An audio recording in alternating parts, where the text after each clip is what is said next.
Good afternoon, everyone. Welcome to the Africam Show, brought to you by explore.org. My name is Russell Gerber, and welcome. Thank you for joining us on this beautiful Tuesday afternoon here in South Africa. And a good morning, good evening to you, wherever you are in the world.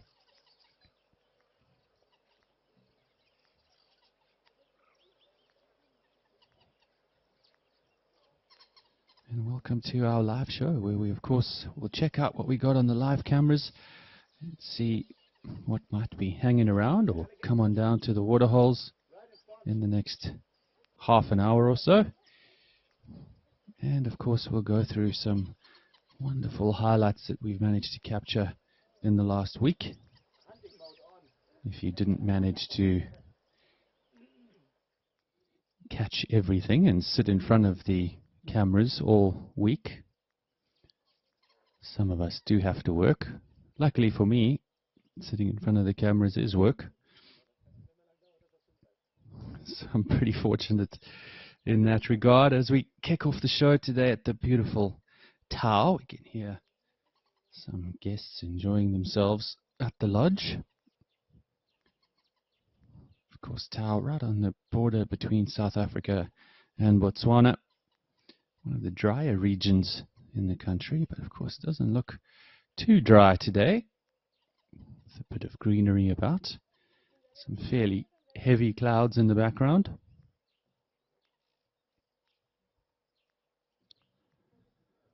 And folks, as always, just a reminder, if you have any questions or anything on your mind, or if you just want to say hi, please do feel free to give us a shout out. Send those questions through. Very happy to answer them if I can. As you know, the show is always live and always wild, so we never know what we might get.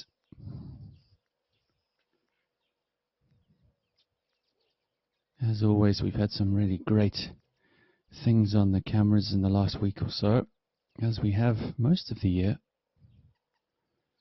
Every now and again we go through a little lull in animal activity. They don't always cooperate. But as many of you know, our camera systems have grown in our distribution in a number of different locations around South Africa. As we move over to our most easterly camera system, and this, of course, at Tembe in the Zulu Land area of South Africa, province known as KwaZulu-Natal.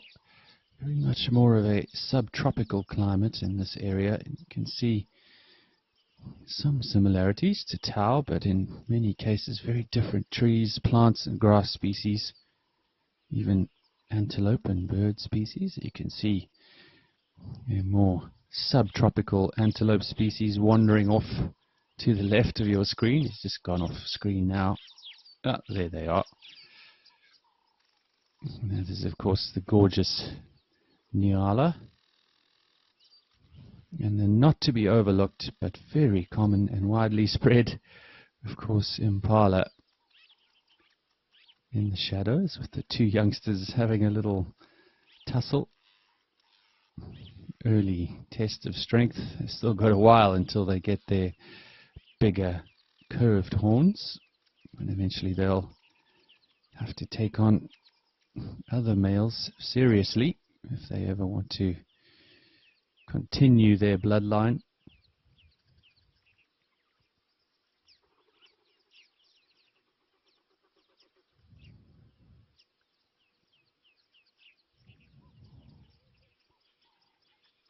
And of course those two Nyala bulls look very relaxed. Every now and again you'll see them also have a little tussle in their own way.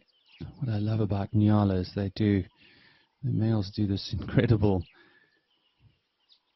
almost slow walk past each other. They give each other a bit of space, They raise up the hair along their spine and along their chest and belly, make themselves look as big as possible, arch their neck downwards and almost slowly prance past each other. I always laugh about it. It makes me think of a movie from years back where these two guys would do a dance-off, and often I think of the Nyala when I see that. So they don't tend to ever really have physical fights, as we saw those two impala, or those two impalas still up to on the right-hand side. The Nyala, far more civilized. They don't want to get their beautiful coats dirty, so they prefer the dance-off.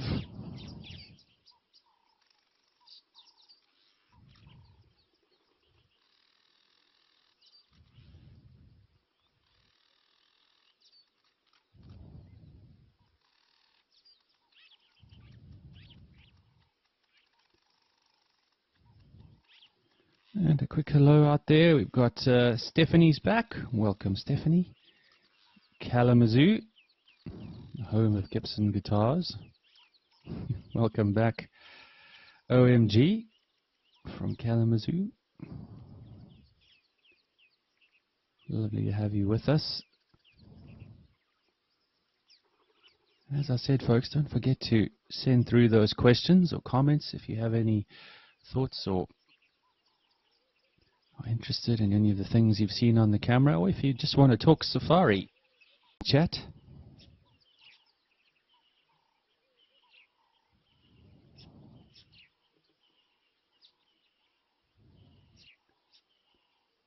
There you see, that's exactly what I was talking about. Oh, we just moved across to the other side, but he just started doing that little dancing slow walk that I was talking about. It's more of a slow walk than a dance, if I'm honest, but we've just popped over to Tau with a lot of little youngsters around. You can see a couple of young wildebeest, blue wildebeest laying down there in the grass, and a young zebra in the middle of the herd there. Everyone having a good chill in the afternoon sun. Not sure the exact temp there at the moment, but I imagine easily in the 30 degrees Celsius range.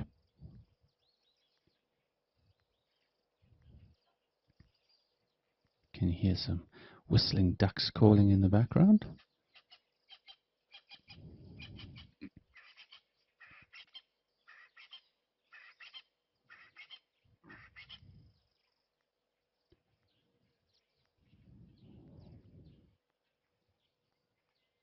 It all looks peaceful here at Tau.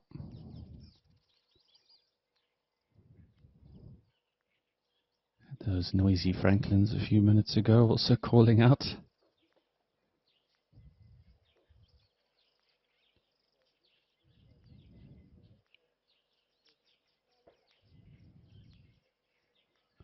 As we look on at Tau, as I said, feel free to send through those questions, folks. Why don't we go to our first highlight of the day? And to me, one of the more interesting sightings we've captured on camera in recent times, certainly nothing I've ever seen before in person.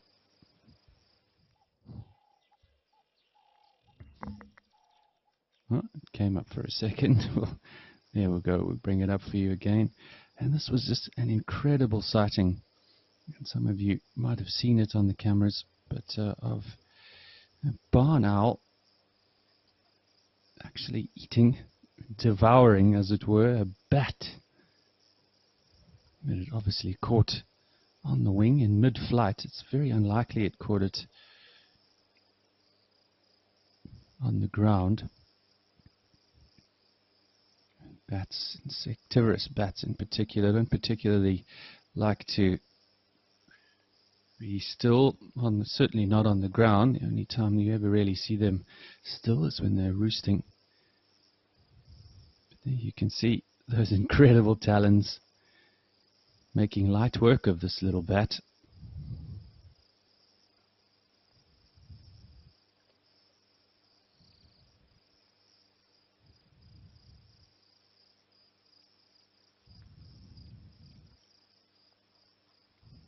as I said, to me, just an incredible sighting. I've never seen it quite like this in the wild myself.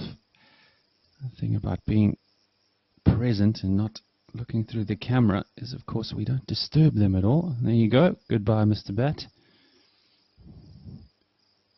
Pretty much eaten in one whole piece.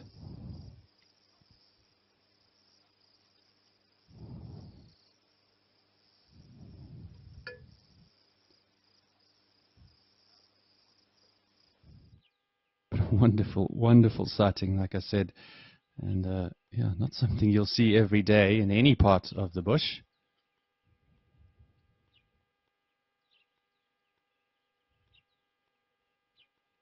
And of course, we're back live now at Rosie's.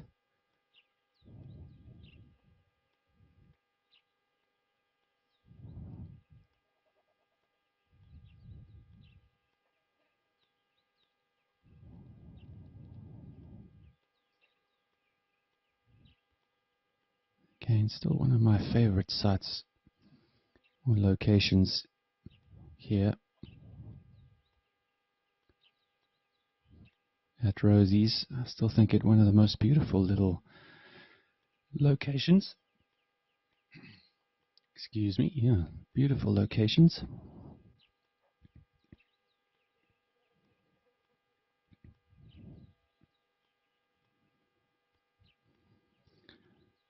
But while we're looking on at a quiet bit of nature, peaceful Rosie's location, let's go with our little quiz question for you all today.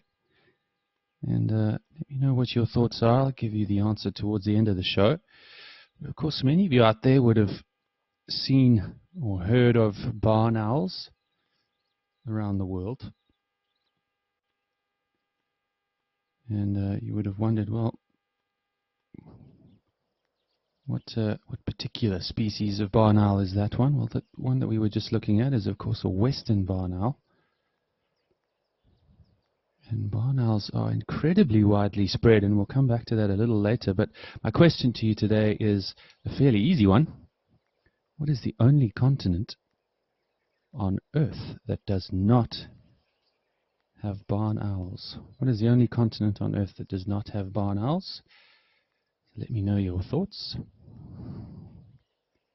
And we'll get to the answer towards the end of the show in just a little while. We've gone back to Tau now, of course.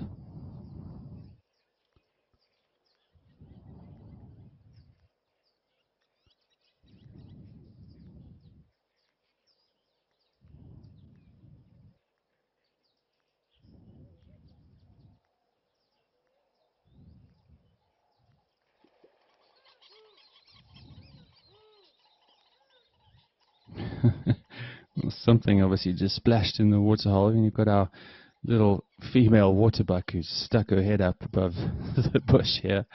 I had no idea there was anyone laying down there.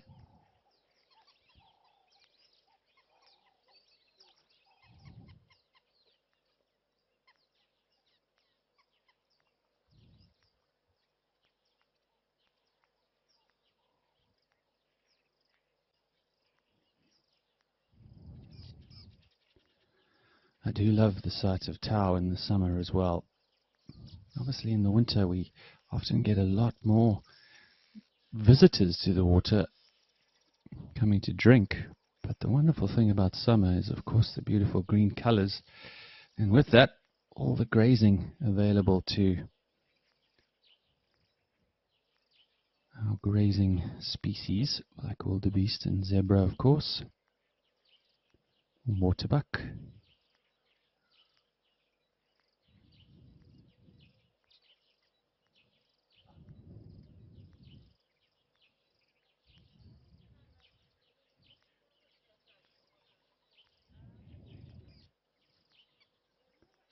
And then you see our little ostrich family all hanging out as well.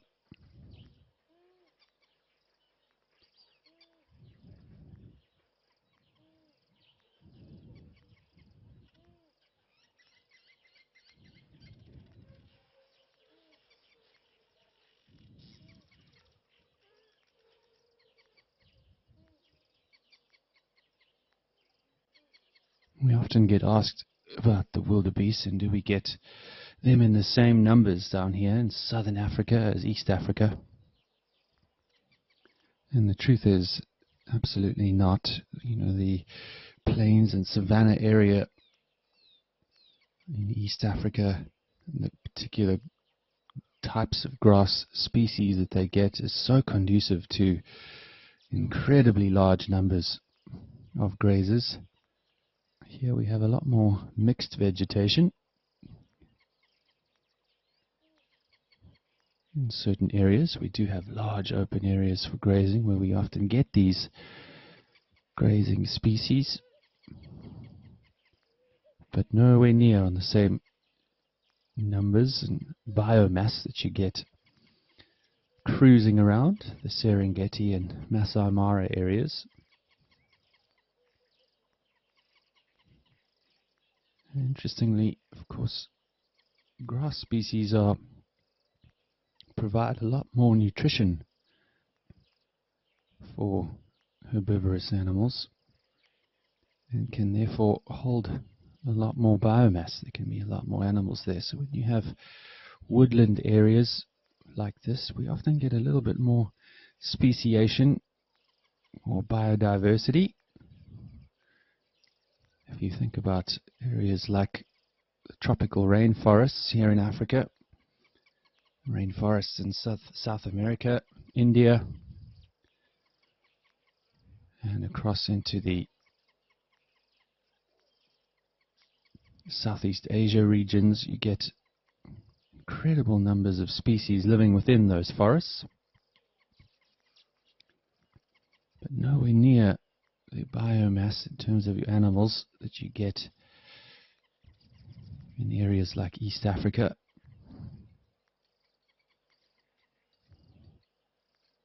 And you often see the same in the oceans, tropical areas with coral reef systems, huge numbers of different species and diversity, whereas often colder waters tend to be a lot more productive, but with fewer species. Most of your major fisheries around the world are actually in cold water, you'll find. Highly productive.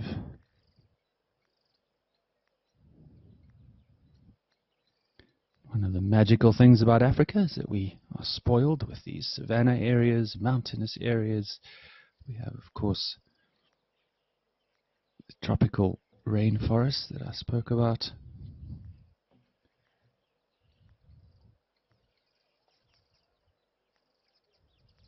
Still wonder, one of the wildest places on Earth,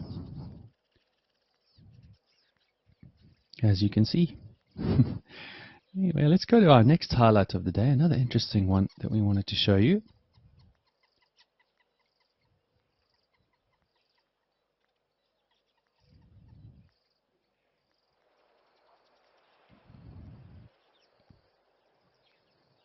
Now, for those of you who've been with us, I know many of you who've said hello so far, of course, have been keeping an eye on the various characters around the different locations where we have cameras. This was, of course, from Tao, a lioness, which we think is from the Chaba pride. And she is doing her best to get this beautiful young man interested in mating with her. And though I am certain that he will not be able to control himself or withstand her charms, right now this fellow is using one of the oldest excuses in the book, that he's just a little bit tired right now. It can be hard work for the males and the females when they are mating. They do have to mate quite often every 20 minutes or so. And that can be for normally 3 or 4 days, but sometimes up to 2 weeks, I've heard. As we look on at our white-faced ducks.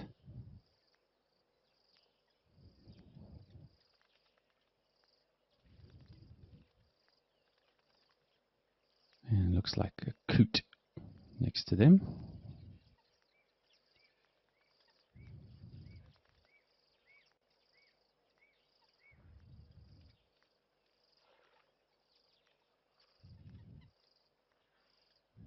Of the red-knobbed variety.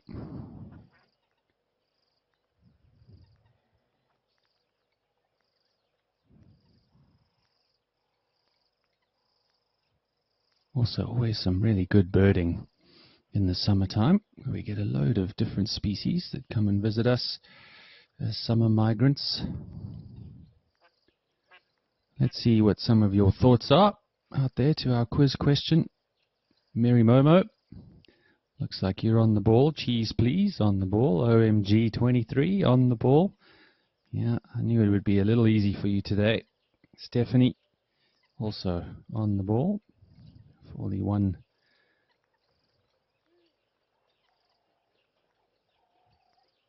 continent where we do not find barn owls. But I'll come back to that answer in just a little while.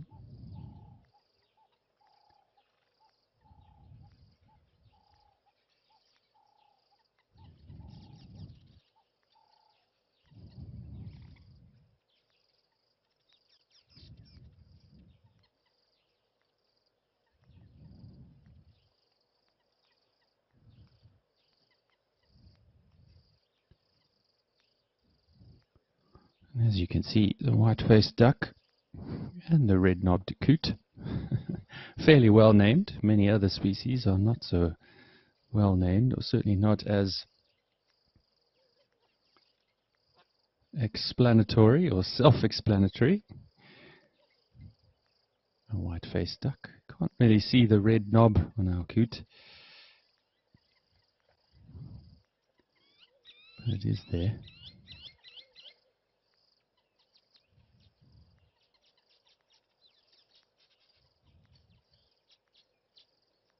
And Stephanie asks an interesting question. Do humans try to steal ostrich eggs to eat? Hi Stephanie, yes, for many, many centuries, ostrich eggs, particularly in the dry regions like the Kalahari Basin, the northeastern parts of South Africa, all the way down into the Karoo, and then into Namibia and the drier parts of Botswana, all the way up into East Africa, where we find these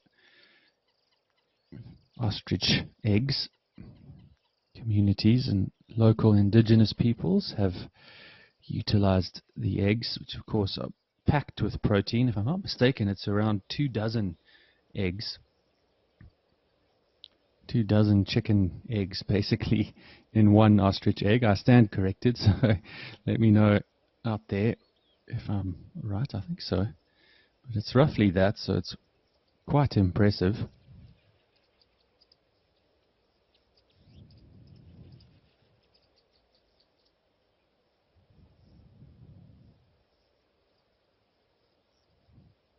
But they do and have certainly done so in the past. It's dangerous work, as you would imagine. The male and female ostriches, mom and dad, will protect them savagely. So often the way that it was done is the mom and dad would be distracted while another would go and grab the eggs. But yeah, these days it doesn't happen quite as much, with people having more easy access to chicken eggs, which are far less dangerous to acquire. But thank you for your question, Stephanie. As we've come back to Tau, and what is, I think, one of the famous golden wildebeest that we've spoken about on the show in the past that I actually haven't seen before with my own eyes. Now, this is not a suddenly unique species of wildebeest. Officially, we have two species in South Africa, and that is the blue wildebeest and, of course, the black wildebeest. But what has become fairly common in the last while, around 50 years, is the breeding of particular species for hunting purposes, where different colorations have become more preferential. And I suspect that's what's happened here.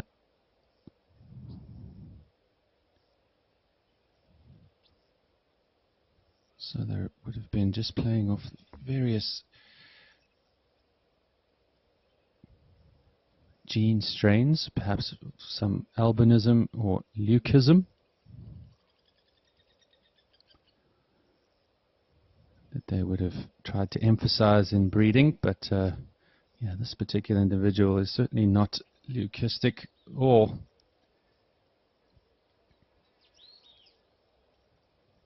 showing signs of albinism. I think just simply bred for its beauty.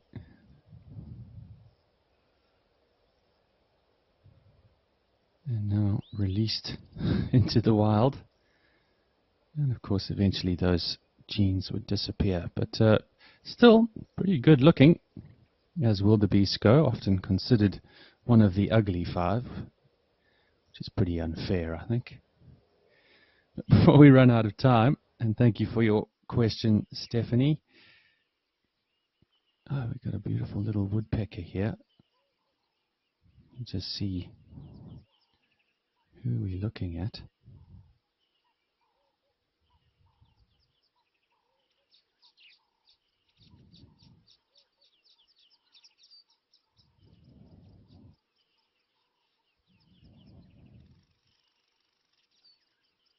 What looks potentially like a bearded woodpecker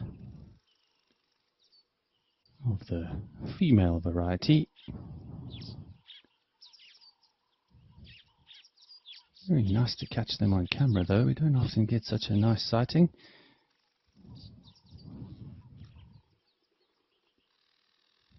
You can see her trying to get into underneath the bark there. There's a couple of signs of her working hard on other parts of that tree to get at any grubs or morsels, tasty morsels inside.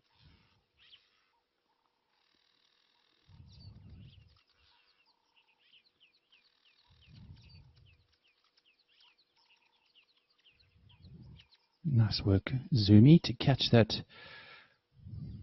little woodpecker.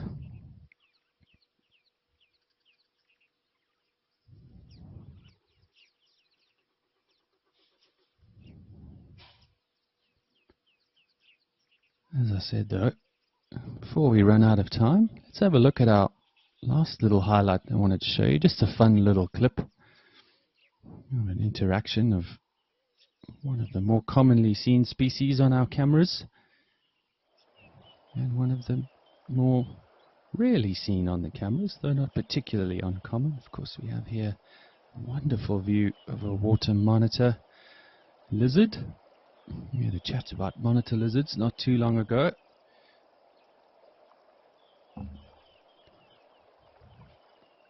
This is a younger one with beautiful bright coloration that you can see. Still pretty clear. You can see those pretty impressive claws on the front and hind legs. And you can see here a young baboon interested in this water monitor and considering a new plaything, or perhaps something to eat, but realized very quickly that this chap, even though not fully grown, has got some pretty nasty teeth and claws on him. He's probably best left alone. But a really fun interaction. As we're back live now. Looks like a very big crocodile cruising in the afternoon sun. As we look on at that beautiful sight, let's go to our answer to your quiz question today, which is, of course, what is the only continent where we do not find barn owls? And you were all correct. It is, of course, Antarctica. There are no barn owls down there. It is naturally a little too cold for them.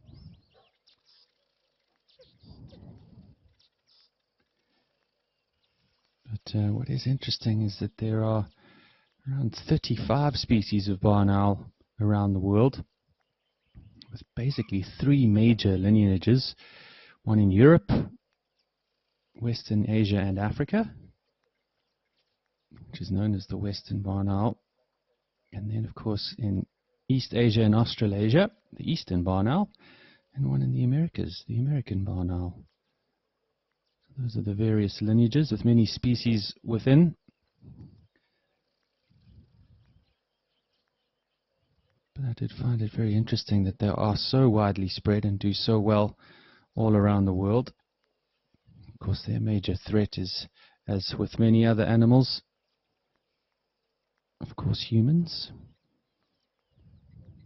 But they do an incredible job of keeping away rodents from urban areas, and as we see, pretty effective at taking out bats too. So if you do have any barn owls around the house, well, try to look after them as best you can. They do more good than bad, even though they've been dubbed the ghost owl by many people because of their often considered creepy call, and the fact that they're often found in old broken down homes. But I would say certainly one of the prettier owl species in the world, and an amazing sighting that we got on camera today. But thank you everyone for taking part. As always,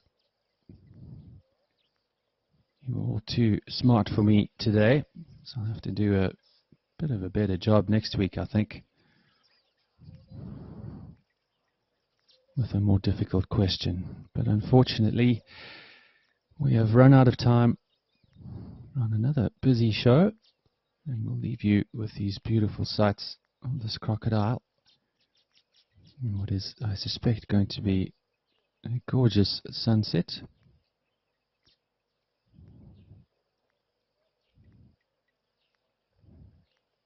So I hope you all enjoy that and stay with us for the afternoon. You never know what might come on down for a drink in this hot weather. But as I said, unfortunately we are out of time. So we'll be back again next week, the same time.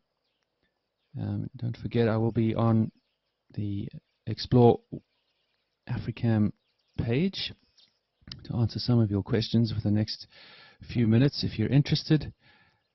But until next week, when we are live with our next show, it's a goodbye from all of us. Enjoy the rest of your week. Have a nice weekend, and we'll see you all soon. Cheers for now.